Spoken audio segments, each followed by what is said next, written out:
அஸ்ஸலாமு அலைக்கும் வரஹ்மத்துல்லாஹி வபரகாத்துஹு. நாளும் ஓர் அமுதமொழி. நாம் பிறந்ததன் நோக்கம் என்னவென்றால் எப்படியெல்லாம் வாழ வேண்டும் என ரசூல் ஸல்லல்லாஹு அலைஹி வஸல்லம் அவர்கள் கூறியிருக்கின்றார்களோ அவ்வாறு வாழ்ந்தாக வேண்டும்.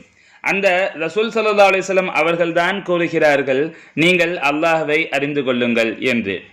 அப்படியென்றால் பிறர் சொல்வதற்கு ஏன் செவிசாய்க்க வேண்டும்? எனவே அல்லாஹ்வை அறியத்தான் வேண்டும். அதுதான் ஜிஹாது. அல்லாஹ்வை அறிவதுதான் ஜிஹாதுல் அக்பர், பெரும் போர் ஆகும். ஏனெனில் நஃப்ஸை கட்டுப்படுத்தி அல்லாஹ் என்பது யார் என்பதை நாம் அறிந்து கொள்ள வேண்டும். அதற்காக நாம் கஷ்டப்பட்டு ஜிஹாது செய்யத்தான் வேண்டும். அல்லாஹ்வை அறியாமல் பலரும் தத்தம் வாணாலை வீணாக்கி விடுகின்றனர். படிக்கின்றனர், சாப்பிடுகின்றனர், தொழில் செய்கின்றனர். இப்படியே ஒவ்வொரு நாளும் கடந்து விடுகின்றது.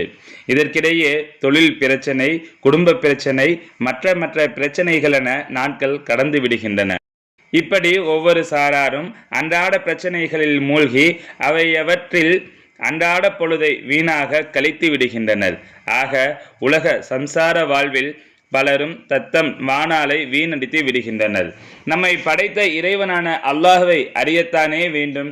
அவனை அறிவதுதானே ஈமான், நம்பிக்கை. அவனை அறியாமல் எப்படி வாழ்வது? உலகில் அதனை விட முக்கிய விஷயம் வேறு என்ன உள்ளது?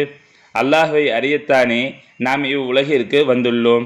சங்கைமிகு ஷேഖநாயகம் குதுபுஸ்ஸமான் ஷம்சுல் உஜூத் ஜமாலியா அசையீத் ஹலீல் அவுன் மௌலானா அல் ஹசனியுல் ஹுசைனியுல் ஹாஷிமி கத்தஸல்லாஹு சிர்ரஹுல் அலீம் அவர்கள் 13/11/1995 அன்று திண்டுக்கல் டாக்டர் அப்துல் ஹக் அவர்கள் இல்லத்தில் நடைபெற்ற ஏகத்துவ மெய்ஞான சபையின் சிறப்பு மாதாந்திர கூட்டத்தில் ஆற்றிய அருளுரையிலிருந்து